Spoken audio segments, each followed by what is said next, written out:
చదివేస్తే ఉన్నమతిపోతుందంటారు. China రష్యాలకి అట్లా మతిపోయిందేమో అర్థం కావట్లేదు. సిరియాలో తీవ్రవాద సంస్థలు ఉన్నాయి. ఇరాన్ ప్రేరేపిత Islamic jihadist force, Islamic resistance force అని ఉన్నాయి. ఆ రెండు దళాలు కలిసి అమెరికాకి సంబంధించినటువంటి జోర్డాన్లో ఉన్నటువంటి శిబిరం మీద దాడి చేశారు. అక్కడ ఒక 3 సైనికులు ప్రాణాలు కోల్పోయారు, మరొక 30 మంది గాయపడ్డారు. దానికి ప్రతీకారంగా అమెరికా వెళ్ళి దాడులు చేస్తుంది.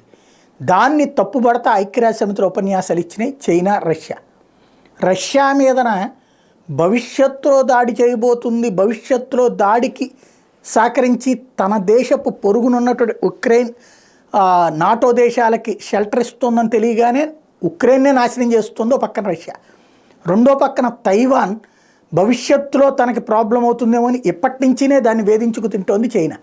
ఈ ఇద్దరు అమెరికా మీద దాడి జరిగితే ఆ దాడికి ప్రతీకారంగా దాడులు చేస్తే అది తప్పని వాదిస్తున్నారు. వీళ్ళని ఏమనాలి?